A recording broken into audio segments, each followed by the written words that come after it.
voudrais bien me poser. Merci. Monsieur Patrick Hexel, vous êtes rapporteur spécial pour l'enseignement supérieur à la vie étudiante. Vous avez la parole pour 3 minutes. Non, pour la justice, excusez-moi. C'est une erreur de mon... Je ne sais pas qui m'a fait ça.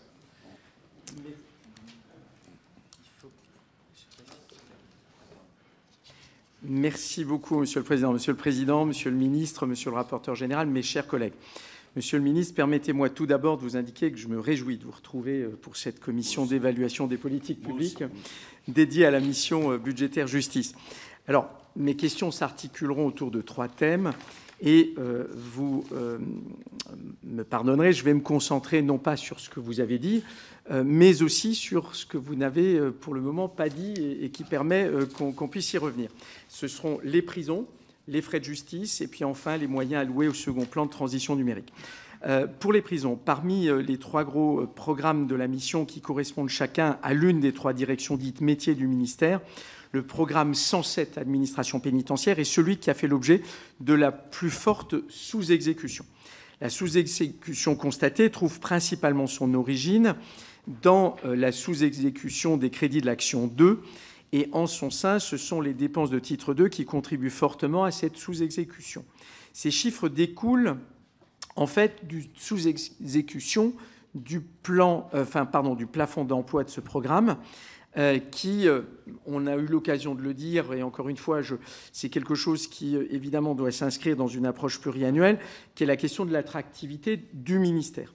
Hors titre 2, des difficultés de mise en œuvre au niveau local du plan 15 000 places de prison ont conduit à une nouvelle sous-exécution des dépenses d'investissement. 2 conséquences de ces 2 remarques. D'une part, le retard du plan 15 000 conduit à aggraver une surpopulation carcérale qui est importante. Enfin, je pense que là-dessus, il n'y a pas de débat sur les chiffres. Le nombre de détenus en France a ainsi atteint un nouveau record en 2023, le seuil de 75 000 détenus ayant été atteint en fin d'année pour un peu plus de 61 000 places opérationnelles. Et au 1er mars 2024, le chiffre de la densité carcérale globale s'établit à 124,3%. Le deuxième aspect, la seconde conséquence, a trait aux conditions de travail des agents de l'administration pénitentiaire. Ils sont en sous-effectif et confrontés à un nombre grandissant de détenus. Ces personnels sont victimes, on peut le dire, et je pense que d'autres y reviendront tout à l'heure dans les questions, aujourd'hui de souffrance au travail. Et je crois que vous-même, vous avez eu l'occasion récemment, suite à ce drame terrible, d'échanger avec les personnels concernés. Donc ma première question est la suivante. Comment comptez-vous remédier aux difficultés de recrutement auxquelles reste confrontée l'administration pénitentiaire et au retard déjà accumulé du plan 15 000 ?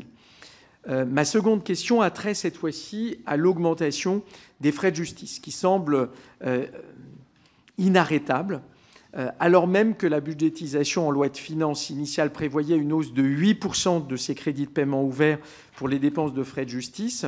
Celle-ci n'a pas été suffisante puisque les crédits de paiement exécutés en faveur des dépenses de frais de justice ont augmenté de 10% par rapport à 2022.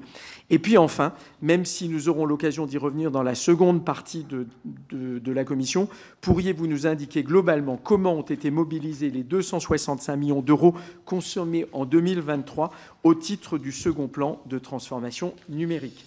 Voilà les 3 questions sur lesquelles je souhaiterais concentrer notre échange et je vous remercie par avance.